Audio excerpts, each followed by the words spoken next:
আসসালামু আলাইকুম, welcome to asthma kitchen. আচার কার না ভালো লাগে, আর যদিও টক ঝাল মিষ্টি জোল ফুলে আচার তাইলে কেমন হয়। বনবেড়া জেলার টক ঝাল মিষ্টি জোল ফুলে আচার দুর্দান্ত একটি মজাদার আচার। আর এই দুর্দান্ত মজাদার আচারটি কিভাবে তৈরি করে নেবেন গরুয়া উপকরণে সবই দেখানো আজকের ভিডিওতে। আর এই মজার আচারটা তৈরি করানোর লেগে আমি এখানে নিলাম 2.5 কেজির মতো জলফই। আর জলফই গুলারে আমি 2-3 বাসন মধ্যে রেখে দিয়েছিলাম একটু নরম হওয়ার লেগে। একদম নরম তুলতুলে হয়েছে। আর এই নরম তুলতুলে জলফিটিটা এখন আমি গরম পানির মধ্যে ভাপ দিয়ে মতো আগে থেকে বসানো গরম পানির মধ্যে আমি একে একে সবগুলা জলফই দিয়ে দিতেছি। সবগুলা জলফই দেওয়া হলে সাথে দিয়ে দিব ছয়শো করে 1 চামচ লবণ দিয়ে 10 মিনিটের লেগে রাখা দিব। 10 মিনিট পরে ঢাকনা তুললা আমরা জলফই গুলারে চাক্কালাম। জলফই গুলা দেন কত সুন্দর হয়ে যাইতেছে। সবগুলা জলফই কাটটা দেন আছে। এখন আমরা জলফই গুলা ঠান্ডা হওয়ার লেগে 10 থেকে 15 মিনিট অপেক্ষা করার পরে এখন ভর্তা বানাইলাম।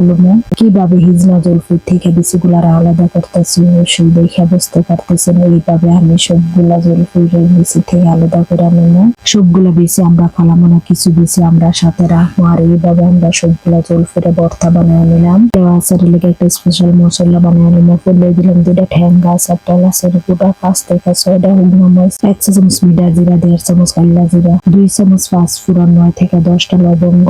এই সবগুলো উপকরণ ভাজে একটা শুকনো মশলা বানিয়ে নেব। এখন আমরা মিষ্টির লেগে নেব 1/2 কিলো মিঠাই, সাথে নেব 1 কিলো চিনি।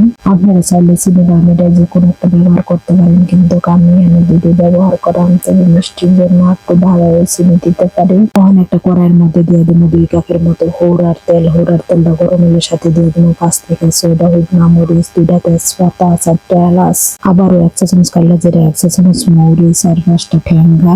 ওগুলো মশলার 1 থেকে 1.5 মিনিট বাজালাম। 1 থেকে 1.5 মিনিট পর আমরা দিয়ে দেবো আগে থেকে ভর্তা করার জলফই গুলারে। সবগুলারে 1.5-2 মিনিট বাজালাম। 1.5-2 মিনিট পরে দিয়ে দেবো 2টা আস্তা বাদাম গাড়ন, সাথে 1 চামচ লবণ, 1.5 চামচ হলুদের গুঁড়া, 1 চা চামচ মরিচের গুঁড়া। 2 থেকে 3 মিনিট আমরা জাল দিয়ে সবগুলারে ভালো করে মিশিয়ে নিলাম। সবগুলা যখন ভালো করে মিশে যাবে ঠিক এরকম একটা কালার হবে, তখন আমরা দিয়ে দেবো মিঠাই গুলা। আপনারা চাইলে মিঠাই গুলারে একদম কুচি কুচি করে কেটে নিতে পারেন। আমি এইভাবে দিলাম। আর সাথে দিয়ে দিলাম অর্ধেক চিনি। গুলারে আমরা 1.5-2 মিনিট মিশিয়ে নিলাম। ঠিক এইভাবে যখন মিশানো হয়ে যাবে তখন সাথে দিয়ে দিব আগে থেকে গুঁড়া করা মশলার অর্ধেক। মশলার অর্ধেক দেওয়া হইলে আবারও সবগুলারে আমরা মিশিয়ে নিলাম। আর জাল দিয়ে 3 থেকে 4 মিনিট। 3 থেকে 4 মিনিট পরে আমরা আবারও দিয়ে দেবো বাকি চিনি গুলা। অবশ্যই আপনারা মিষ্টি স্বাদ বুঝে দিবেন, যেহেতু আমি টক মিষ্টি জাল করবো তাই আমি একটু চিনির পরিমাণ বেশি দিলাম। 10 থেকে 15 মিনিট পরে যখন আচারের কালারটা ঠিক এরকম হইবে তখন আমরা দিয়ে দিব